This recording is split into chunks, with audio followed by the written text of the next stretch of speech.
Արդյոք քո ներսում նախանց կա, թեկուզ ծածուկ։ Դու չես ասում, բայց ներսումդ զգում ես։ Երբ մյուսի մասին ասում են ինչ լավն է, դու լուռ ես։ Երբ նրան են գովում, դու ժպտում ես, բայց ներսից մի բան քեզ կրծում է։ Դու չես ատում նրան, բայց ուզում ես ինքդ քեզ ապացուցել, որ դու արժանի ես նրանից ավելիին։ Սատանան դա անվանում է մրցակցություն, բայց Աստվածաշունչը նախանձ։ Ու նախանձը միշտ գաղտնի է սկսվում, հենց այնտեղ, ուր մարդն անկեղծ չի Աստծո առաջ։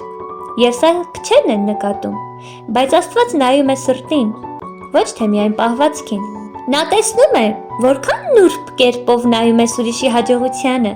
եւ չես հասկանում, ինչու ոչ դու։ Նա տեսնում է, երբ քո սիրտը ձայն չի հանում, բայց ներսումդ ասում է, ես արժանի էի, իսկ ինքը ինձանից առաջ ընկավ։ Բայց լսիր, նա շշնջում է քո հոգուն, սա քո սրտի թույնն է, բայց թող ուրիշի հաջողությունը, որ կարողանաս վայելել քոնը։ Քանի դեռ նախանձը քո մեջ ապրում է, դու միշտ կլինես անհավատարիմ Աստծո պարգևներին, բայց երբ դու ասում ես, Տեր սա իմ ներսում է, մաքրիր ինձ, նա չի հեռանում, նա ներս է մտնում, ոչ թե դատելու, այլ սիրտդ մաքրելու համար, ու հենց այդ պահին